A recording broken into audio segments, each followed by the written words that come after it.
عزتمند مسلمانانو د انسان دا زندگی ډیره مختصر نه او د دې مختصر زندگی د پاره الله جل شانه منګو تاسو دی دنیا ته رانیګلیو او خپل آخرت په دې مختصر زندگی باندې جوړو اوس د آخرت د جوړولو د پاره طریقې کار بسې نو الله رب العزت د آخرت د جوړولو د پاره ما او تا ته د انبیاء علیهم السلام و تسلیمات سلسله جاری کړلا چې پیغمبر براتو د قوم راهنمایي به کولا قوم ته تعلیمات ورکول د قوم تربیت به کو قوم به د الله د پیغام نه خبرو که مخالفو چې د پیغمبر د زمانی خبره به اومن لا هغه خلق کامیاب شو په دنیا هم کامیاب او په آخرت هم کامیاب او که مخالفو چې د قوم کوم خلکو د پیغمبر خبره اومن لا ناغه دنیا کې هم تباہ او برباد شو آخرت کې هم برباد دا د پیغمبرانو سلسله دا د حضرت سیدنا آدم علیہ السلام نه روانه وا او بین آدم علیہ السلام نه بعد رسته او زمانه کې حضرت نوح علیہ السلام را لے نوح علیہ السلام قوم ته د الله وحدانیت بیان کو قرآن وی نوح علیہ السلام قوم ته تبلیغ وکړو نو نوح علیہ السلام وینا قرآن را نقل کړی دا قال نوح رب انی دعوت قومی لیلا ونهارا نوح علیہ السلام ویل یا الله ما خود خپل قوم ته د شپې او د ورځې دعوت ورکو خود دوی زما خبره اون منلا به حضرت نوح علیہ السلام با قوم ته تبلیغ کو نحنیم سو کالا نوح علیہ السلام قوم ته د الله وحدانیت بیان کو نحنیم سو کالا نوح علیہ السلام الله پاک طرف ته خلق رو بلل د خپل رسالت او نبوت طرف ته خلق رو بلل اس کوم خلق د نوح علیہ السلام خبر اومنلا نو نوح علیہ السلام د الله په امر کشته جوړ کړه او هغه کشته داسې جوړ کړه چې نوح علیہ السلام ته الله رب العزت حکم وکړو ته یو کشته جوړ کړه او به پاو کشته کې د نوح علیہ السلام سره چې کوم خلکو په نوح علیہ السلام باندې ایمان راوړو هغه خلک پاو کشته کې د الله په امر سره د نوح علیہ السلام په مرګرته کې سوار شو او د مختلفو جاندار مخلوق نه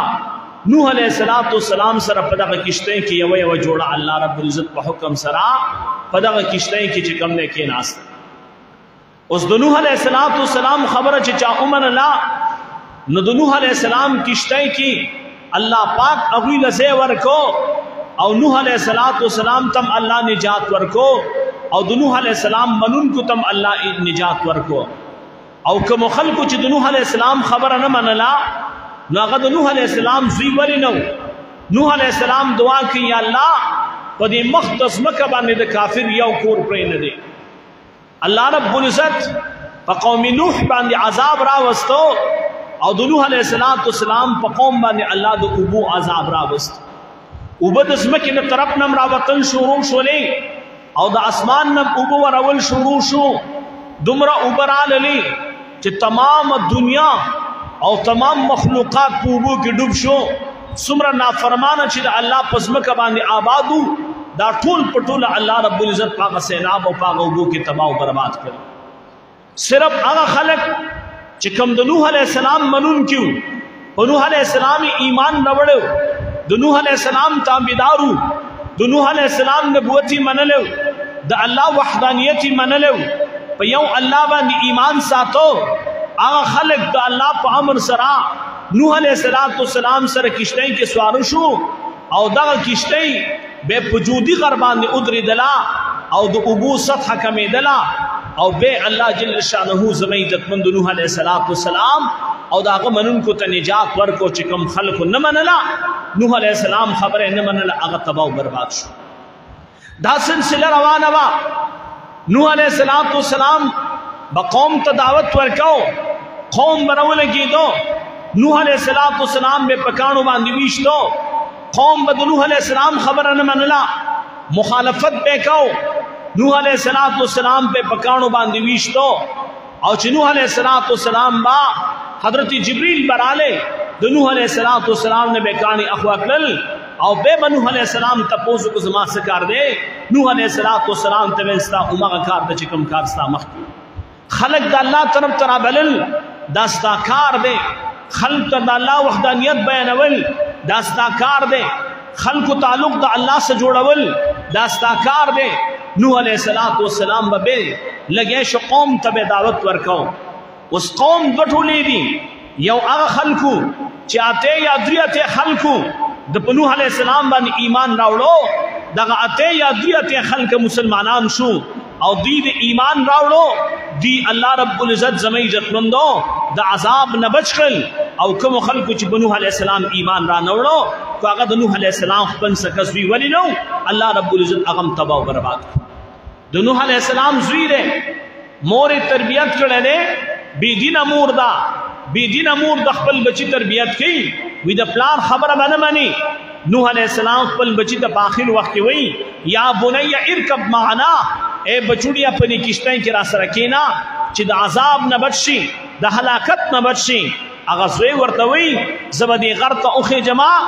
ما تب وبنرا رسی وببرون رسی نوح علیہ السلام ورته نن ورځ د الله د امر نسوک نشي بچ کېدل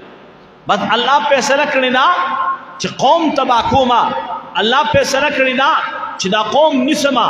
الله فیصله کړی دا چې نافرمانه نه پریدما اے بچوڑیا نن ورځ بچ کم دے د الله رب العزت د امر نسوک نه بچ کیږي ها هغه خلق به بچ کیږي چې مخلق چې په الله ایمان نه وړي نوح علیہ السلام نحنیم سوا کال خپل قوم ته دعوت وکړو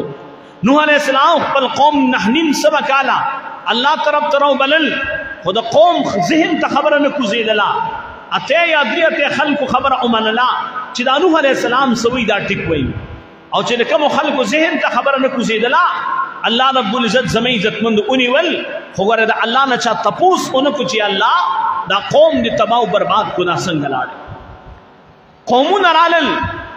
هلاکتونه د قومون رالل لوی لوی قومونه او لوی لوی خلق چې د الله نه منلا الله ونی ول به د الله نه د خلاصي لپاره سزدګي ور سره نه و چې الله رب العزت نظام خلاص د الله رب العزت نه د ځان د خلاصي لپاره اس اسباب ور سره نو بد د الله فیصله وا الله رب العزت پنیول باندې چې راشي الله ډیر سخت دی ان بطش ربک لشدید الله و استاد رب نیول ګور ډیر سختی قوم نوح الله ونیو تباہی کو ہلاکی کو بربادی کو اللہ رب العزت کے خلاف چا آواز پورته نکو نہ اللہ خلاف چا احتجاج کو او نہ چا دکدا جرأت چې اللہ رب العزت خلاف احتجاج کړي دین وشنا زمونږ استاد رب الله دے امغه الله تب توبو باسو یونس علیہ السلام را لے قوم تے اللہ رب العزت پیغام بیان کو دو یونس علیہ السلام قوم دا اللہ رب العزت دا نبی خبر انمنلا اللہ رب العزت دا یونس علیہ السلام باندی عذاب رولے گو یونس علیہ السلام آثار دا عذاب سیکرل یونس علیہ السلام تخکارشو چی عذاب را لے علماء کرام فرمائی دونو دا سرون برابر عذاب را رسید لیو نوح علیہ السلام دا اللہ دا امر نہ بغیر نوح علیہ السلام تا اللہ لا حکم نہ کرے خو پیغمبر چھ عذاب آثار سیکرل نور تا پتہ لگی نہ چھ اس اللہ رب العزت دا قوم ہلاکی نوح علیہ السلام کلے پری خودو علاقے پری خودلا خپل خلق پری خودو دریاب طرف تو وتو او چې کله د دریاب غاړه تلاړې نوح علیہ السلام یونس علیہ السلام په کشته کې کېناست یونس علیہ السلام په کشته کې کېناستو او چې کله کشته روانه شولا د ابو منس ته ورسېدله نو کشته باندې د مخالف سمت نه هوا راغله کشته غرقېدو کې شولا ډوبېدو کې شولا نو هغه وخت به خلکو ویلې چې کله به کشته داسې حالت پیراله نو خلکو به ویل په دې کشته کې یو غلام دی او د خپل مالک او د آقا د اجازت نه بغیر راوته دی خلکو ویلې په دې کشته کې یو سړی داسې ناسته دی چې هغه د خپل مالک د اجازت نه بغیر راوته دی، هغه د خپل رب د خپل مالک او د خپل آقا د اجازت نه بغیر راوته دی. یونس علیه السلام پوه شو چې ما ته الله رب العزت حکم لانه دی راغلی او ما کله پرېښودو. یونس علیه السلام ویل زه د خپل آقا او د مالک د خپل رب د اجازت نه بغیر را روان شوی. خلکو قتل یونس علیه السلام ښکلې مزیداره د نبوت والا چهره، پیغمبر اسم خیستوي د حسن جمال پیکر، حضرت یونس علیه السلام د نور پیکر، الله رب العزت داغه په چهره باندې هغه نور د نبوت سجاو کړي.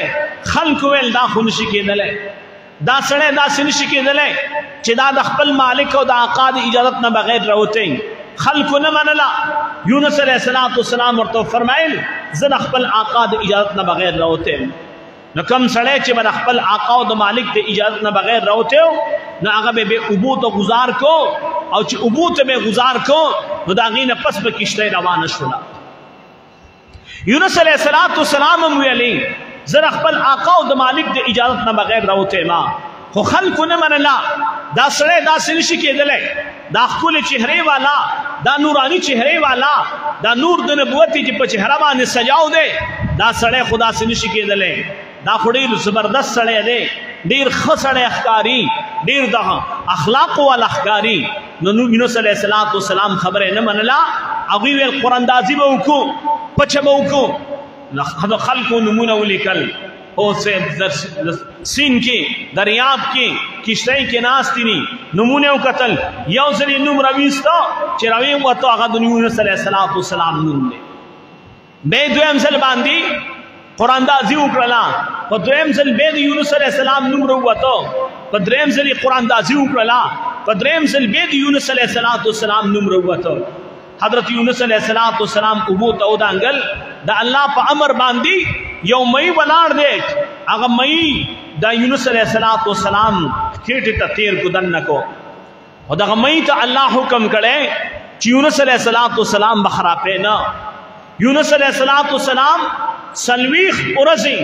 د مئی په خېټه کې تیرې کړلې.